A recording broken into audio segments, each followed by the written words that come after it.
Hello. आप सभी का एक बार फिर से स्वागत है आपके अपने इस YouTube प्लेटफॉर्म पर। आज का हमारा क्वेश्चन है, if the velocity of a particle is v is equal to a t plus b t square where a and b are constants. मतलब जो कोई पार्टिकल है उसकी वेलोसिटी है वो अपने को टाइम के फंक्शन के रूप में दे रखी है और बोला है a और b है वो कांस्टेंट है। Then the distance travelled by it between 1 second and 2 second is. तो अपने को इस पार्टिकल के द्वारा 1 सेकेंड और 2 सेकेंड के बीच में जो दूरी तय की गई है, जो डिस्टेंस ट्रेवल की गई है, उसकी वैल्यू अपने को फाइंड करनी है। इस क्वेश्चन को आप पॉज करके पहले खुद से ट्राई कर सकते हैं। अगर आपसे ये क्वेश्चन बन पा रहा है तो आप इस वीडियो को स्किप कर सकते हैं, अदरवाइज लेट्स कंटिन्यू इट। तो देखते हैं इसका सॉल्यूशन क्या होने वाला है। तो अपने जानते हैं कि जो वेलोसिटी होती है वो कितनी होती है, डी एस अपॉन में डी टी। अब यहाँ पर ये कंफ्यूज मत होना कि जो एस है वो तो इस फॉर्मूले में डिस्प्लेसमेंट होता है, लेकिन अपने को यहाँ पर डिस्टेंस पूछा है तो अपने ये फॉर्मूला क्यों यूज कर रहे हैं। देखो कि जो डिस्प्लेसमेंट का मैग्नीट्यूड होता है वो डिस्टेंस को ही बताता है, लेकिन उस पर्टिकुलर केस में जब पार्टिकल है वो स्ट्रेट लाइन के अंदर मोशन कर रहा हो, यानी कि पार्टिकल की जो डायरेक्शन है वो चेंज नहीं हो रही हो। तो यहाँ पर क्वेश्चन में अपने को कहीं पर भी मेंशन नहीं है कि जो पार्टिकल है वो अपने डायरेक्शन को चेंज कर रहा है। इसलिए अपने यहाँ पर ये फॉर्मूला अप्लाई कर सकते हैं कि velocity is equal to d s upon d t, और यहाँ से जो अपने को डिस्प्लेसमेंट का मैग्नीट्यूड जो मिलने वाला है अपने बोल सकते हैं कि वो ही क्या होने वाली है, यहाँ पर डिस्टेंस। तो यहाँ से अपने को ds कितना मिलेगा, ds इज इक्वल टू कितना आएगा, v dt।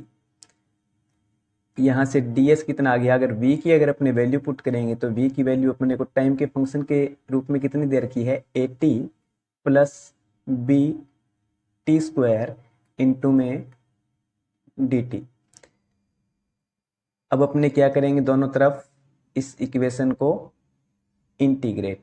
और हमने मान लिया कि जब टाइम 1 सेकेंड था तो जो ट्रेवल डिस्टेंस है वो कितनी थी, s1 थी। और जब टाइम 2 सेकेंड हुआ तो जो ट्रेवल डिस्टेंस है वो कितनी हो गई, s2। तो ds का जो इंटीग्रेशन होता है वो कितना होता है, s, और यहाँ से लिमिट कितनी है, s1 से s2। और इसका जब अपने इंटीग्रेशन करेंगे तो अपने को कितना मिलेगा, ए टी का इंटीग्रेशन कितना होगा, टी स्क्वायर अपॉन में 2, और प्लस बी कांस्टेंट है, और टी स्क्वायर का जो इंटीग्रेशन होगा वो कितना होगा, टी क्यूब अपॉन में 3। और ये लिमिट 1 से 2। और जब अपने लिमिट पुट करेंगे तो लिमिट अपने कैसे पुट करते हैं, upper limit minus lower limit. तो लिमिट पुट करेंगे तो अपने को क्या मिलेगा, s2 minus s1 is equal to a 2 square upon में 2 प्लस बी 2 क्यूब अपॉन में 3 माइनस ए और 1 का स्क्वायर अपॉन में 2 और माइनस बी 1 क्यूब अपॉन में 3। तो यहाँ से जो डेल एस है, डेल एस कितना आ गया हमारा, 4a/2 और प्लस 8b/3 माइनस a/2 और माइनस b/3। जब अपने ए वालों को एक साथ लिखते हैं तो ये कितनी आएगी टर्म्स, 4a/2 माइनस a/2 और प्लस 8b/3 और माइनस b/3।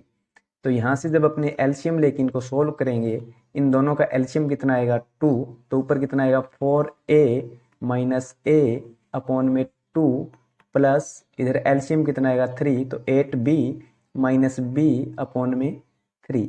तो यहाँ से जो ट्रेवल डिस्टेंस है बिटवीन 1 सेकेंड एंड 2 सेकेंड वो अपने को मिल रही है 3a/2 प्लस 7b/3। तो ये हमारा फाइनल आंसर आ गया। तो देख लेते हैं अपने कि कौन सा ऑप्शन करेक्ट होने वाला है। तो डेलस कितना है 3a/2 plus 7b/3। 3a/2 plus 7b/3। तो यहाँ से अपना जो बी ऑप्शन है वो करेक्ट हो जाएगा। Okay, thank you. मिलते हैं नेक्स्ट वीडियो में किसी नेक्स्ट क्वेश्चन के साथ। धन्यवाद।